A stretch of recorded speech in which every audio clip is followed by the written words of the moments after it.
On a warm summer night in Bend, Oregon, a young woman left her apartment after an argument with her boyfriend. She just needed to clear her head, to walk off the frustration and anger that comes with those late-night disagreements that feel so important in the moment. Her phone was dying. She sent one last text saying goodbye, not knowing how final those words would become. Somewhere in the darkness of that July night in 2016, Kaylee Sawyer encountered someone she thought she could trust. Someone wearing a uniform, someone who looked like help. But what happened next would shatter a family, terrorize multiple victims across 2 states, and eventually change the law in Oregon forever. Kaylee Ann Sawyer was 23 years old, living the kind of life that so many young people dream about. She was working as a dental assistant at Aubrey Dental, putting herself through school at Central Oregon Community College. She had a boyfriend, Cameron Reimhofer, and they shared an apartment together in Bend. She had friends, a family who loved her, and a future that seemed bright and full of possibility. On July 23, 2016, she went to a bachelorette party, celebrating with friends the way young people do, enjoying life and looking forward to what came next. When she got home in the early morning hours of July 24th, she and Cameron got into an argument. We don't know what it was about, and honestly, it doesn't matter. It was the kind of fight that couples have, the kind that feels overwhelming at 2 a.m, but would probably have been forgotten by breakfast. Kaylee decided she needed some air, some space to think. She left the apartment to take a walk alone. Cameron tried texting her just minutes later, probably already regretting whatever had been said, but Kaylee didn't want to talk yet. Her phone was dying anyway. Her last message to him was about her battery running out, and she said goodbye. Neither of them could have known that this goodbye would be permanent. Somewhere during that walk through the quiet streets of Bend, Kaylee encountered Edwin Lara. He was a campus security guard at Central Oregon Community College, the very school where Kaylee was a student. He had a car that looked official. He wore a uniform. He had equipment that resembled what a police officer would have. To a young woman walking alone at night with a dying phone, he must have seemed like exactly the kind of person you could trust. Maybe he offered her a ride home. Maybe he told her it wasn't safe to be walking alone. Maybe he used his position of authority to convince her that getting into his car was the smart thing to do. Whatever he said, whatever he did, Kaylee ended up in the back of his vehicle. Edwin Lara didn't drive Kaylee home. Instead, he drove her to a remote parking lot on the Central Oregon Community College campus. There, in a place that should have been safe, where students should be protected, he raped her, and then he murdered her. The details of how he killed her are brutal. Her cause of death was blunt force trauma. This wasn't a quick or painless death. This was violent. This was prolonged. This was a young woman fighting for her life while someone who was supposed to protect students instead took everything from her. For 2 days, Kaylee's family and friends searched desperately for her. Cameron must have been going out of his mind, replaying that argument over and over, wishing he could take back whatever had been said, praying that she would just come home. Her parents, Jamie and Julie Sawyer, were living every parent's worst nightmare, not knowing where their daughter was, hoping against hope that she was okay. On July 26, 2 days after Kaylee disappeared, a woman's body was found off Highway 126 near Milepost 100 in the Dry Creek area of Redmond, Oregon. The description matched Kaylee. Police confirmed what her family had been dreading. Kaylee Sawyer was dead. But Edwin Lara's crime spree didn't end with Kaylee's murder. The day after he killed her, he fled to Salem, Oregon. There, he found another victim, a young woman who had no idea what was about to happen to her. Lara carjacked her at gunpoint, and he told her he was a police officer. Think about that for a moment. He used the same lie, the same false authority, the same manipulation that had probably worked on Kaylee. He showed this woman news reports about what he had done to Kaylee Sawyer. He wanted her to know what he was capable of. He wanted her to be terrified. Then he forced her to travel with him to California. Along the way, Lara stopped at a hotel in Cottage Grove, Oregon. Inside that hotel room, he handcuffed his victim. He forced her to take sleeping pills. He made physical advances on her that led her to believe he had sexually assaulted her while she was unconscious. This woman was living through a nightmare, trapped with a man who had already murdered one person and was clearly capable of anything. She had no way of knowing if she would survive, if she would ever see her family again, if this hotel room would be the last place she ever saw. Laura grew paranoid that law enforcement was closing in on him, so he left the hotel with his victim and continued driving toward California. He was looking for another vehicle to steal, stopping at rest areas, searching for his next opportunity. In the early morning hours of July 26th, the same day that Kaylee's body was found, Laura stopped at a motel in Yreka, California. He spotted an elderly man near his vehicle. With his kidnapping victim in tow, Laura approached the man with his gun visible and demanded the vehicle. When the elderly man wouldn't comply, Laura shot him in the abdomen. An innocent man, just going about his day, was shot because he happened to be in the wrong place at the wrong time. Laura's victim pleaded with him to let her go. She had been through so much already, had endured so much terror, and now she had just witnessed him shoot someone. But Laura grabbed her hand and forced her to flee with him on foot to a nearby gas station. At the gas station, Laura found his next victims. 2 young men and their elderly grandmother were sitting inside a vehicle.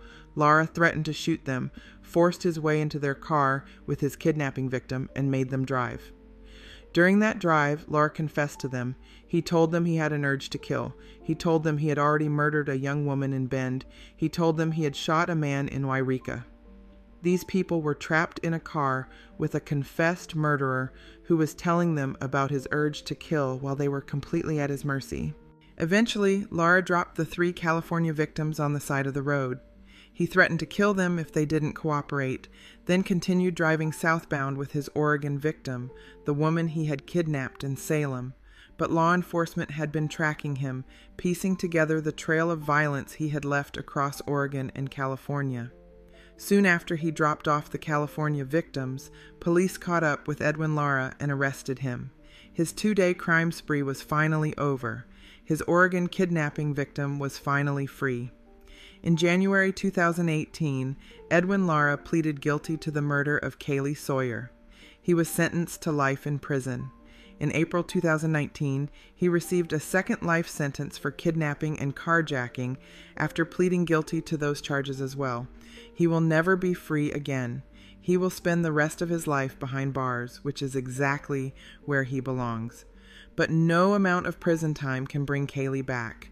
No sentence can undo the trauma he inflicted on his other victims. No punishment can heal the hole he left in the Sawyer family. Kaylee's family wanted answers about how this could have happened.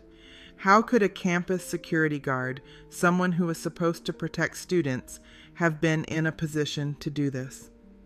In July 2017, 3 years before a settlement was reached, Jamie and Julie Sawyer filed a federal lawsuit against Central Oregon Community College. Their argument was straightforward and devastating. They claimed that the college had failed to do an adequate background check on Edwin Lara. They pointed out that the college allowed their campus safety vehicles to closely resemble police patrol cars.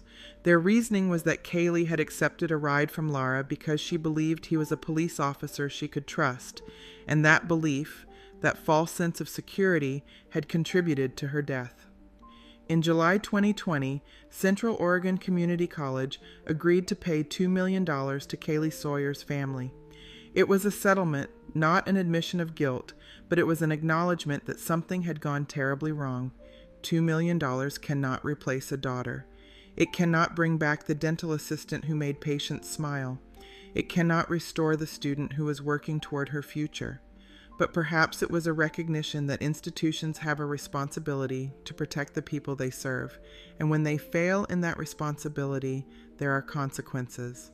But Kaylee's family wanted more than money. They wanted to make sure that what happened to their daughter could never happen to anyone else. They wanted Kaylee's death to mean something, to create change that would protect other young people from predators who hide behind uniforms and false authority. On May 25, 2019, Oregon Governor Kate Brown signed into law Senate Bill 576. It's known as Kaylee's Law, Under this law, campus security vehicles, uniforms, and equipment cannot appear to be those of law enforcement. The vehicles cannot have rooftop lights or a push bumper in front. They cannot have a divider, known as a cage, between the front and back seats. They must have GPS, an interior video camera, or a dispatch system that is recorded. These might seem like small details, technical requirements that don't matter much in the grand scheme of things, but they matter enormously. They matter because Edwin Lara used the appearance of authority to gain Kaylee's trust. He used a vehicle that looked official, a uniform that looked legitimate, equipment that made him seem like someone who could help. But Kaylee's family wanted more than money. They wanted to make sure that what happened to their daughter could never happen to anyone else. They wanted Kaylee's death to mean something. T. Kaylee's law makes it harder for predators to use that same tactic. It creates a clear visual distinction between campus security and law enforcement. It ensures that there are systems in place, like GPS and cameras, that can track what campus security officers are doing and where they're going. It's a law written in Kaylee's blood, born from her family's grief, designed to protect other young people from suffering the same fate. Think about how many college campuses there are across Oregon. Think about how many students walk across those campuses every day, how many young people are out at night, how many situations arise where a student might need help or accept a ride from someone in a uniform. Kaylee's law protects all of them. It's a legacy that Kaylee never chose, a memorial that she never wanted, but it's a testament to her family's determination to find meaning in meaningless tragedy. The story of Kaylee Sawyer is a reminder of how quickly life can change. One argument, one walk, one encounter with the wrong person, and everything is different forever. It's a reminder that the people we trust to protect us, the people in uniforms with official-looking vehicles, are not always who they appear to be. It's a reminder that evil can hide behind authority, that predators can wear badges and drive cars with lights on top. But it's also a reminder that families who lose loved ones to violence can channel their grief into action, that laws can be changed, that systems can be improved, and that one person's death can lead to protections that save countless others. Kaylee Sawyer should have finished her degree at Central Oregon Community College. She should have continued her career as a dental assistant, or maybe she would have moved on to something else entirely.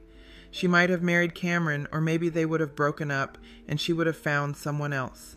She might have had children by now. She might have traveled, pursued dreams, made mistakes, celebrated victories, lived a full and complicated and beautiful life. Instead, she's frozen at 23, forever young, forever the victim of a senseless crime, forever remembered for how she died rather than how she lived.